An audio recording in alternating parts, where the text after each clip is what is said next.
Dans l'évangile que nous venons d'entendre, il est dit que la barque des disciples était au milieu de la mer, battue par les flots car les vents étaient contraires. En tant que pêcheurs habitués à la mer, ils comprirent bien la gravité du danger qui les menaçait. Et c'est précisément en ce moment que Jésus vient vers eux marchant sur les eaux. Jésus leur montre ainsi qu'il est au-dessus de tout ce qui peut les effrayer. Sur ordre du Seigneur Jésus, Pierre aussi commence à marcher sur les eaux. Mais voyant que le vent était fort, il eut peur et commença à s'enfoncer. « Homme de peu de foi, pourquoi as-tu douté ?» lui dit Jésus. Mes frères, la peur est le premier ennemi de la foi. Et la foi est le seul antidote à la peur. Par la peur, nous donnons au diable accès à notre vie.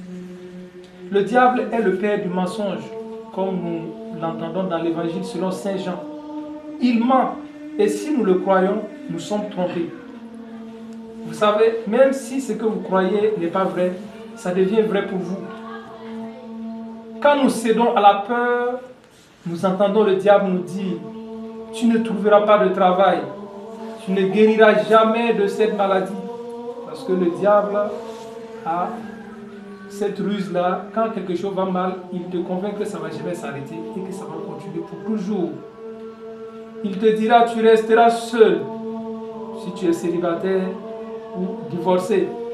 Il te dira: tu es trop faible, tu es trop petit, tu n'es pas intelligent, personne ne t'aime, tu ne pourras pas faire ce travail.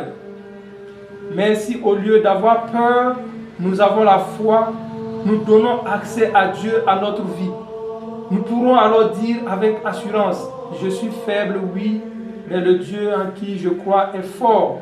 Je suis petit, mais lui est grand. Écoutez bien cette histoire. Après avoir mené une vie dissipée, un jeune homme s'était converti en rencontrant des chrétiens. Et comme un jour, quelqu'un lui demandait s'il ne craignait pas de retomber dans ses anciennes habitudes, il fit cette belle réponse: oh, je tremble parfois sur le rocher, mais le rocher ne tremble pas, il est inébranlable.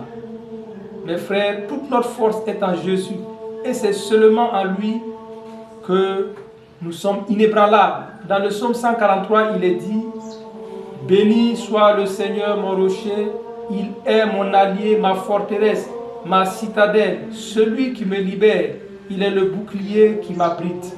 Et la situation que vivent les disciples n'est pas différente de celle que chacun d'entre nous traverse maintenant. Peut-être un divorce, une séparation, une perte d'emploi, une maladie, la perte peut-être d'un parent.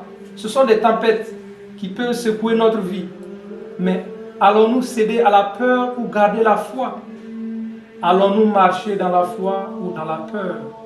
Ensemble, prions, répétez après moi. Seigneur Jésus, Seigneur Jésus, tu m'as affermi sur la pierre de la foi. tu m'as affermi sur la pierre de la foi. Et tu as ouvert ma bouche pour défier mes ennemis. Et tu as ouvert ma bouche pour défier mes ennemis. C'est pourquoi mon esprit se réjouit et te chante. C'est pourquoi mon esprit se réjouit et te chante. Il n'y a pas de saint comme notre Dieu. Il n'y a pas de saint comme notre Dieu. Il n'y a pas de juste en dehors de toi, Seigneur. Il n'y a pas de juste en dehors de toi, Seigneur.